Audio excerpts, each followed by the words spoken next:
mga kaulam. Ngayon mga kaulam, sa episode na ito, magluluto tayo ng adobong isaw ng baboy. Yan, mga kaulam. Tsaka welcome pala sa ating YouTube channel mga kaulam, Eli The Great. Magandang araw sa inyong lahat. Yan mga kaulam. Luto tayo ng isaw. Ito mga kaulam, bumili ako ng isaw. Tapos yung mga sangkap, ito na. Suka, toyo, paminta, ito, bechin. Tsaka ito, laurel. Ang lalapad ng daon ng laurel na nakuha natin. Tsaka mantika, gagamit tayo. Sibuyas, tsaka bawang. Yan. Tapos mamaya, magamit tayo ng magic sarap, mga kaulam. Yan. Hugasan natin mga kaulam itong bago pakuluan, hugasan muna natin.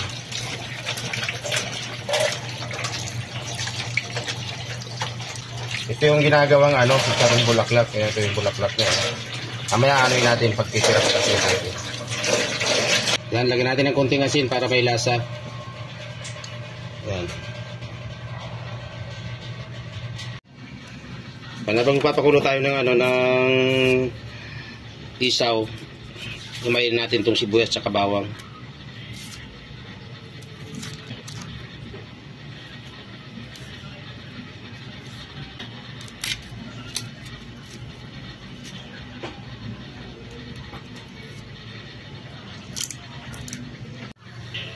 Bisitahin natin mga kaulam. Yun, kulong-kulo. Sa tingin ko, pwede na itong palamigin. Patayin na natin yung apoy muna. Isalin natin sa palanggana. Ayan. Init. Ayan. Iwain na natin. Isaw. Medyo masikip mga kaulam talaga yung mesa ko eh. Kaya pasensya na kayo. O kahit ano-anong nakikita nyo.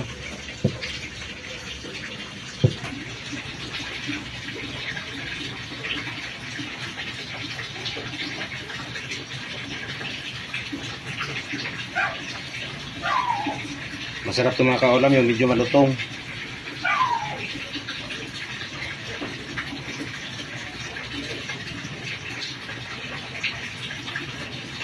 Yan. Sangkutsahin muna natin para lumabas yung mantika. Sangkutsa.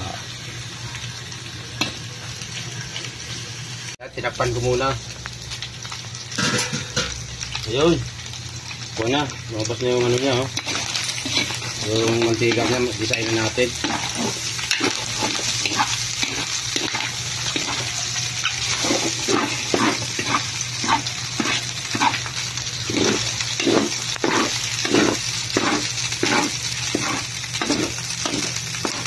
Kahit hindi natin lagyan ng mantika ito, pwede na.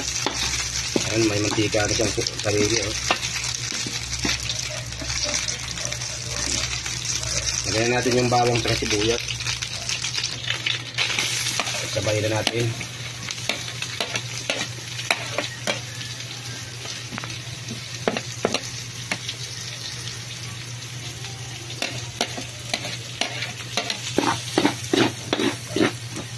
Tayo muna natin yung bawang sa sibuyas bago natin lagyan ng toyo.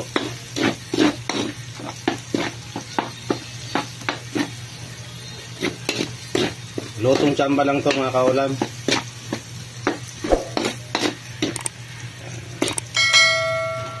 Lagyan natin. Ayan.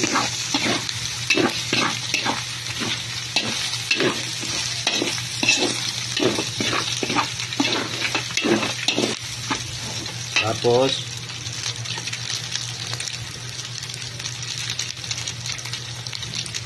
lagyan natin ng toyo.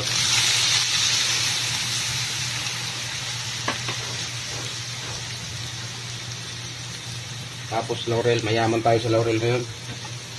Ayan natin.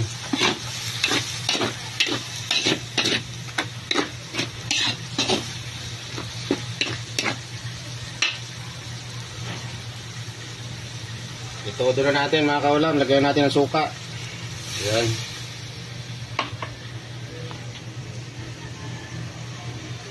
At ipaminta para maging adobo na.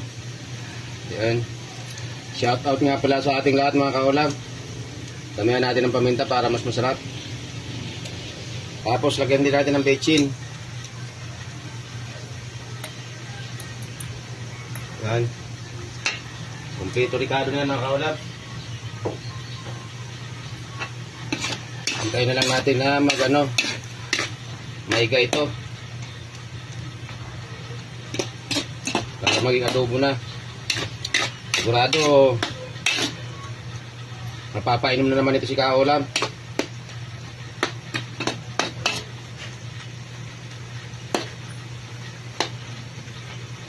Bango na. Bisitahin natin mga Kaulam yung luto natin. Ayun.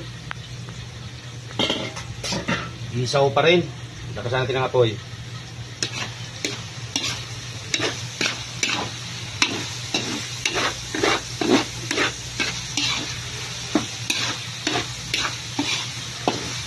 Ayun.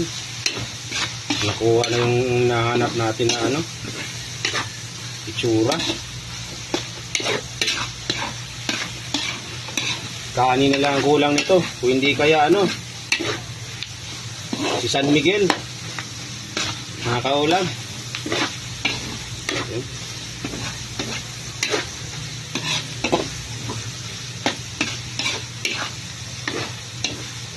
Wala nang tikiman to. Okay na to.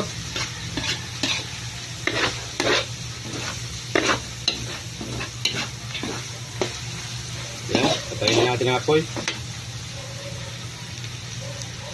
Yan mga Kaulam. Luto na yung natin. Adobong isaw. Paki-like and share tapos subscribe tapos paki-pindot din yung yung bell dyan mga Kaulam. Thank you mga Kaulam. Yan, shout out sa ating lahat.